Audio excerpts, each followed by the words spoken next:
नमस्कार, मी पंजाब डक. सुरुवातीला आपण इकडं जे वंचित जिल्हे आहेत त्यांच्यासाठी सांगतो. एक म्हणजे सोलापूर जिल्ह्यासाठी आनंदाची बातमी. हे यात्रा परतल्याच्या नंतर म्हणजे आजपासूनच माझी यात्रा निघाली की लगेच राज्यामध्ये सोलापूर जिल्ह्याला देखील चांगला पाऊस पडणार आहे म्हणून आनंदाची बातमी. धाराशिव जिल्ह्यात देखील पाऊस पडणार आहे, लातूर जिल्ह्यात देखील पडणार आहे, ह्या 5-6 दिवसामध्ये पडणार आहे.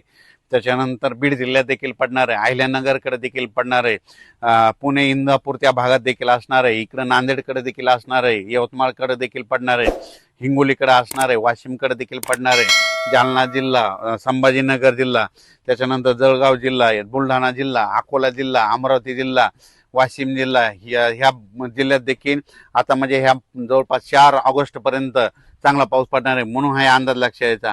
अर्ध्या घंट्याचा पडणार पण जोराचा पाऊस पडणार आहे म्हणून हा अंदाज लक्षात यायचा. सांगली जिल्ह्यात देखील चांगल्या सरी येणार आहे म्हणून हा अंदाज लक्षात यायचा. त्याच्यानंतर सगळ्यात महत्त्वाचं सांगायचं झालं तर पुन्हा एक बंगालच्या खाडीमध्ये एक चक्रीवादळ तयार होत आहे आणि त्याचं रूपांतर होत असल्यामुळे ते काय होणार आहे, परत ते महाराष्ट्राच्या दिशेकडे येणार. मग ते पाऊस काय होणार आहे, अति मुसळधार पाऊस पडणार आहे.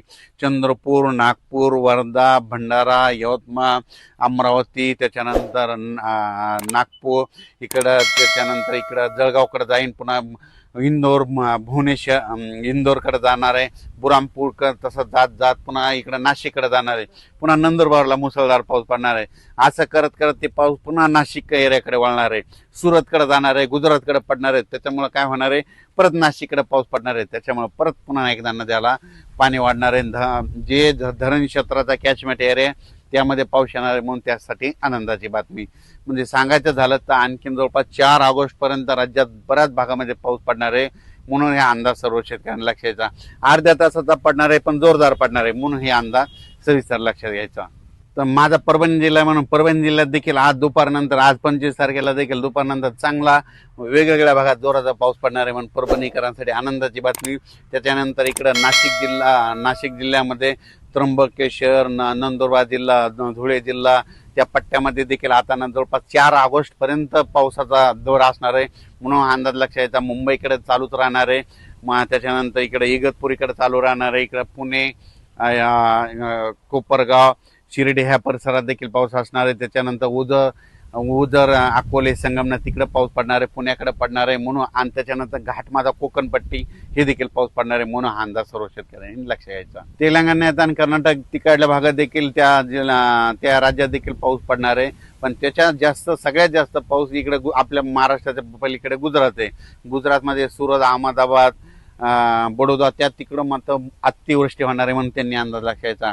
मध्य प्रदेशकडे अतिवृष्टी होणार आहे म्हणून त्याच्यामुळं महाराष्ट्रात पाऊस पडणार आहे म्हणून हा अंदाज शेतकऱ्यांनी लक्षात यायचा. सगळ्यात महत्त्वाचं म्हणजे जायकवाडी धरण, नाथसागर म्हणजे 5-6 जिल्ह्याचं ताण भागवणारं धरण भरणार आहे की नाही याचा सविस्तर खुलासा सांगणार आहे.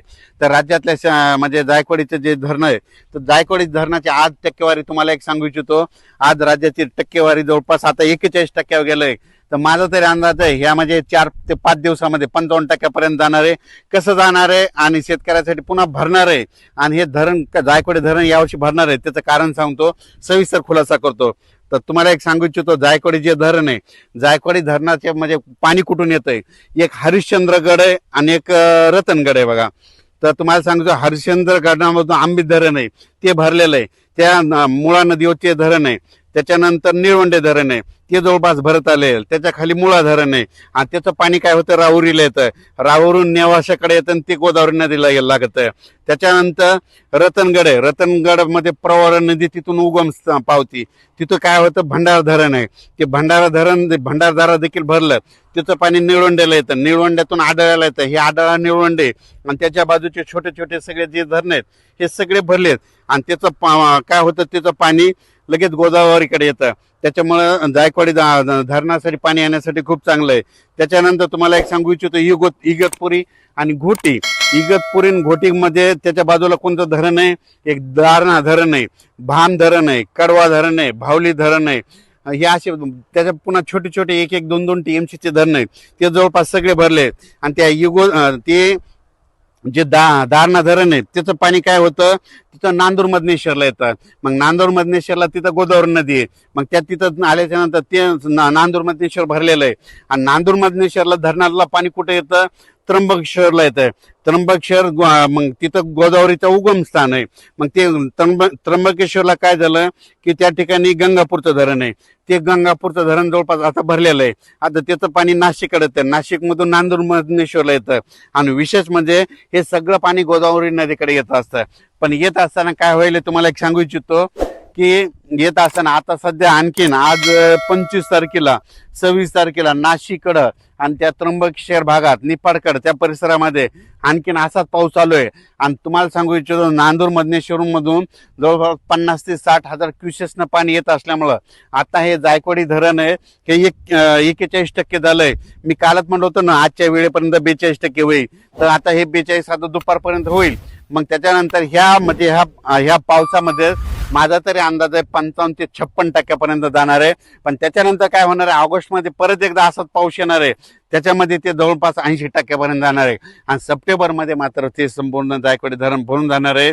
म्हणून नांदेड जिल्ह्यासाठी आनंदाची बातमी, हिंगोली जिल्ह्यासाठी आनंदाची बातमी, परभणी जिल्ह्यासाठी आनंदाची बातमी, जालना जिल्ह्यासाठी आनंदाची बातमी, गेवराई तालुका, त्याच्यानंतर त्या कॅचमेंट एरियासाठी आनंदाची बातमी, संभाजीनगर जिल्ह्यासाठी आनंदाची बातमी. कारण की संभाजीनगरला सगळं पिण्यासाठी पाण्याचं तेच आहे.